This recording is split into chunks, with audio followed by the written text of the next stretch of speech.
Tá gravando, tá gravando. Bom dia, boa tarde, boa noite, pessoal, tudo bem? Aqui é o professor Juan. Nós vamos dar continuidade hoje ao nosso programa de videoaulas e o tema dessa segunda aula é a Guerra Civil Espanhola.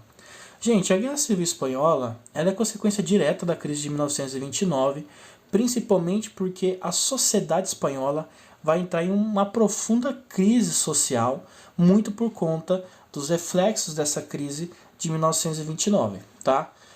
Em termos de contexto, vamos criar aqui o nosso panorama geral. Primeiro, a Espanha está passando por uma questão profunda de violência e fome. Os campos estão passando em uma crise onde a produtividade vai cair vertiginosamente. Nós temos também a questão em que a violência urbana vai aumentar muito por conta do desemprego, né? É sempre aquela questão que desemprego geralmente vai causar uma violência profunda nas cidades grandes, principalmente em Barcelona e Madrid, tá? Os nossos dois principais exemplos são Barcelona e Madrid nesse quesito. E a crise de 1929, além de tudo, vai mergulhar a Espanha no que a gente chama da Grande Depressão. Alguns outros países da Europa também vão passar por isso, mas a Espanha é que a gente consegue observar isso de uma forma muito mais profunda. E aí a Espanha de 1930 ela vai passar por uma profusão social e vai dar uma oportunidade de governo para os setores da esquerda espanhola. Ali, em 1936, formou-se a Frente Popular Republicana, e aí essa Frente Popular Republicana vai vencer as eleições.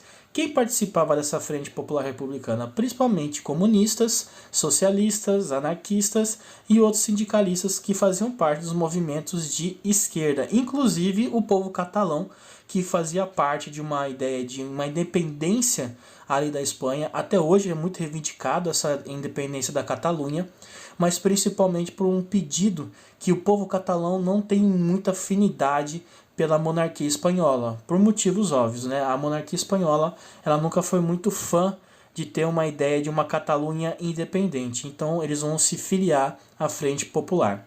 Só que a questão é, a Frente Popular Socialista ou a Frente Popular Republicana, ela é muito malquista pelos setores conservadores. Que setores são esses, Juan? Principalmente Igreja Católica, militaristas e ex-nobres da Espanha. Esses povos, ou essa galera aí que a gente pode dizer como os conservadores, eles vão ter um medo muito grande dessa frente popular, da vitória da eleição dessa frente popular, de que ela iniciasse um processo de uma revolução socialista na Espanha, como já havia acontecido na Rússia, estava acontecendo em alguns outros lugares do mundo, principalmente em Cuba, né? Já temos alguns pequenos exemplos ali de um início de uma revolução que são suprimidos, mas isso a gente vai deixar para uma aula para o futuro. Mas ali na Espanha existia esse medo dos setores conservadores de que a Espanha se transformasse em mais uma União Soviética. Os conservadores, então, eles vão acabar se reunindo no que a gente chama da Frente Nacionalista, tá? E guarda bem esse nome, a Frente Nacionalista, ela é diferente da Frente Popular, que vai ter os seus generais principais ali, o Franco e o Sarrulho. O Sarrulho, ele mais tarde vai ser assassinado pelo próprio Franco, mas ele no início fazia parte das lideranças do Partido Nacionalista junto com o Franco. O Francisco Franco, esse cara, meu amigo, esse cara, ele é muito icônico na Espanha. Recentemente a Espanha passou por uma polêmica porque ele foi enterrado num lugar na Espanha lá que só presidentes podem ser enterrados, só os grandes líderes da Espanha podem ser enterrados. E porque o Franco, ele foi um cara muito truculento na sua ditadura, ele foi retirado de lá, né? O governo espanhol mandou tirar o corpo do cara do Vale dos Presidentes e mandou enterrar em um local particular. Isso vai mostrar um pouquinho como que o Franco ele vai causar um trauma histórico muito grande na Espanha. Ele primeiramente ficou conhecido como Generalíssimo e simplesmente por Franco pelos seus opositores, tá? Geralmente quem chamava o Franco de Generalíssimo era o povo que era a favor dele. Em julho de 36, com medo dessa revolução socialista, ele vai juntar oficiais do exército das altas patentes e vai tentar dar um golpe militar na Espanha. Mas ao contrário do que acontece aqui em 64 no Brasil, lá os setores da esquerda vão pegar em armas e vão lutar contra o Franco. E assim a gente tem início a Guerra Civil Espanhola. Para facilitar, vamos separar aqui em lados, tá? Vocês sabem que eu não gosto muito dessa ideia de lados, mas para deixar bem didático, vamos colocar aqui o lado nacionalista e o lado dos republicanos. Quem compõe o lado nacionalista? Vamos lá. monarquistas, latifundiários, donos de grandes fazendas ou de grandes territórios, tá? O exército, em grande parte, a Igreja Católica e a Falange Espanhola. Eu vou falar um pouquinho mais dessa Falange Espanhola porque ela é muito sinistra e ela precisa de uma vírgula histórica aqui muito compreensível, tá? E os republicanos? Os republicanos são quem? Os trabalhadores urbanos, os camponeses, os sindicatos, os comunistas, anarquistas, protestantes e judeus. Basicamente todos aqueles que nós vemos como minorias, tá? Essas minorias históricas, essas minorias, portanto, elas vão se filiar ao Partido Republicano justamente por uma questão até de sobrevivência. Essas minorias, elas não se viam muito participantes ou sequer com espaço dentro ali do governo do Francisco Franco, tá? Por isso que vai formar esse segundo movimento republicano. A Falange Espanhola. A Falange Espanhola, até hoje, ela é um trauma tão grande quanto o Franco, porque os espanhóis têm uma grande vergonha da Falange Espanhola, pelos que a Falange Espanhola, gente, era basicamente o partido nazista espanhol. Ela tinha ideais fascistas, ela tinha um desejo de livrar a Espanha dos judeus, inclusive alguns historiadores já denunciaram que a Falange Espanhola levou os judeus para entregar a Hitler, para vocês terem ideia dessa Falange Espanhola, tá? Ela desejava instalar na Espanha um estado parecido com a Itália de Mussolini, um estado fascista, e o líder da Falange era o José Antônio Primo de Rivera, que era filho do Miguel Primo de Rivera, que era ditador do governo entre 23 de janeiro de 30, quando enfraquecido físico e politicamente ele vai renunciar. Esse cara, o José Antônio Primo Rivera, até hoje ele é tido como uma pessoa não grata, porque ele não tinha muito apreço sequer pelo povo espanhol, mesmo entendendo que eles eram participantes da política. Como assim, Juan? Calma lá. O José Antônio Primo Rivera, ele chegou até mesmo a se filiar ao Partido Nazista na Alemanha. Ele tinha representantes da SS em seu escritório, pra vocês terem ideia que o cara não era borragente, né? Mas principalmente ele vai apresentar mais tarde para o Franco um modelo de campo de concentração. Até hoje os historiadores investigam se é possível afirmar que houve campos de concentração na Espanha. Alguns até se arriscam a dizer que sim, houveram campos de concentração na Espanha, principalmente para fins de transporte, onde judeus, ciganos e outras minorias, né, identitárias acabaram sendo transportadas para os campos de concentração da Alemanha. Então, assim, a Falange Espanhola, ela é realmente um trauma histórico da Espanha, um momento que eles se envergonham muito de falar que existiu, mas toda nação tem também essas vergonhas, tá? Aqui da Espanha, principalmente, é essa falange.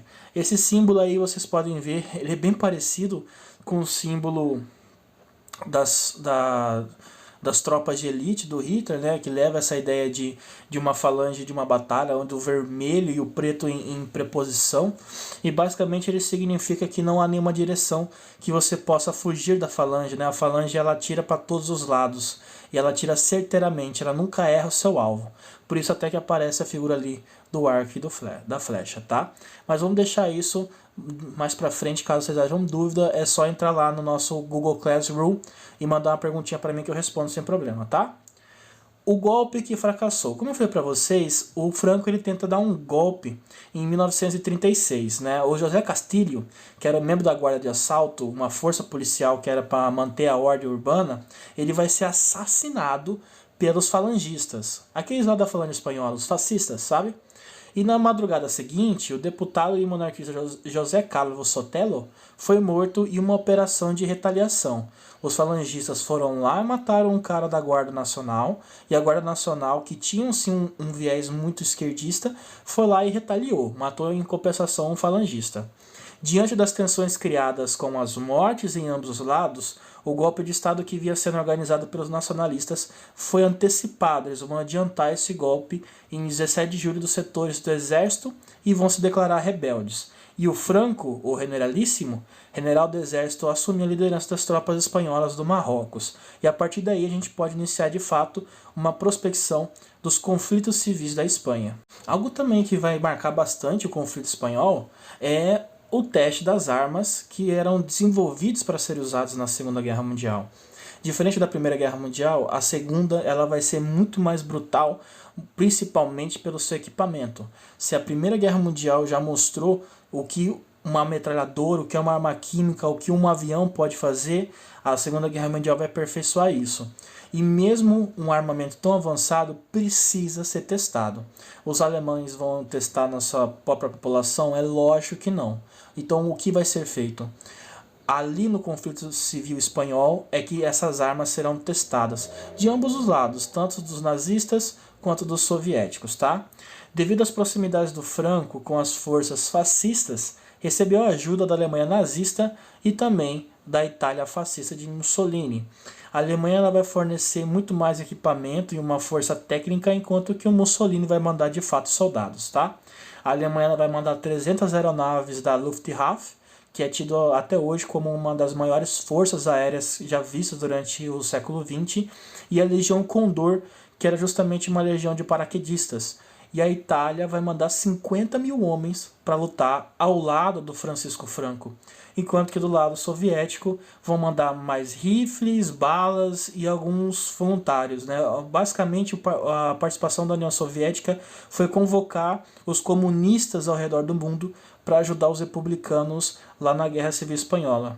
Aí tem um cartaz que retrata a bandeira da Guerra Civil Espanhola pelo lado republicano, que é uma bandeira que vocês podem ver que tem várias cores, tá? Ela não é a bandeira LGBT, ela é uma bandeira que tecnicamente recebe todas as cores de todos os partidos políticos que eram contra o Franco. O vermelho dos comunistas, o amarelo dos catalunhos e o roxo dos anarquistas, beleza? E essas armas em testes elas vão causar uma destruição tão grande, mas tão grande dentro da Espanha, que inclusive vai virar uma obra e uma referência de arte para Pablo Picasso. Aí na imagem vocês podem perceber que essa obra é um tanto quanto famosa, né? Que é a Guernica. Guernica é uma cidade espanhola que o Pablo Picasso conheceu quando ele era criança, e ela foi bombardeada durante, se eu não me engano, 30 dias de bombardeio na cidade de Guernica, tá?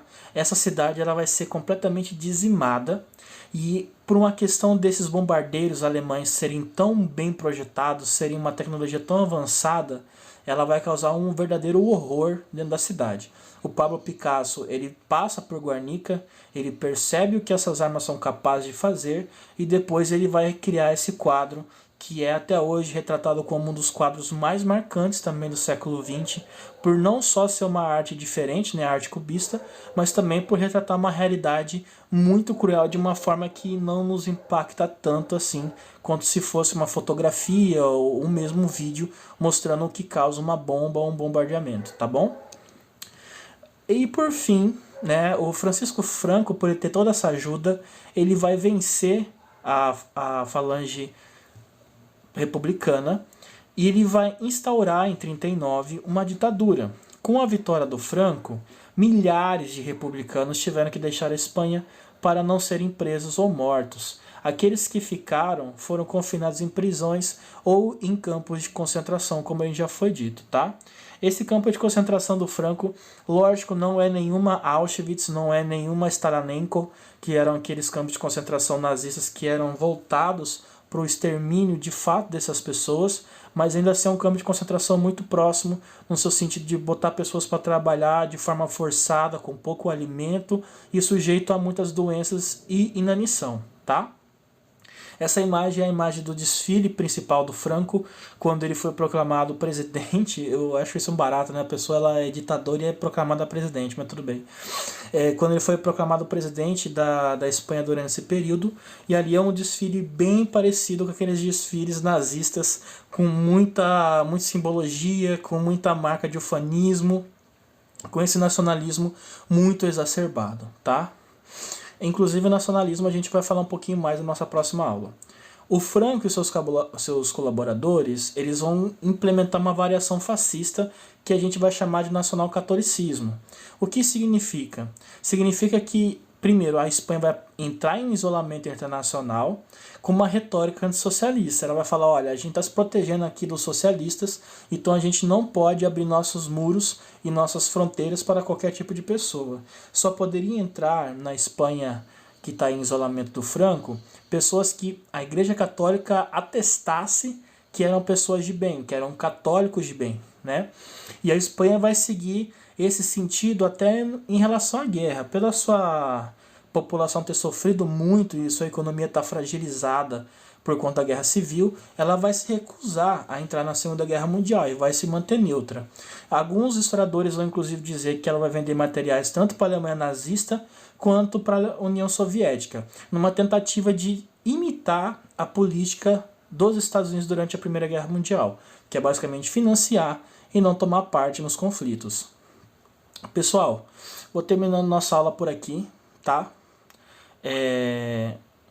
Para fazer aí, ó, atividade, que é, vocês vão assistir esse vídeo, que tá aí no link do slide que eu vou postar para vocês, e vocês vão pegar e elaborar no caderno as respostas dessa atividade, beleza? Pessoal, muito obrigado pela atenção de vocês, até a próxima aula.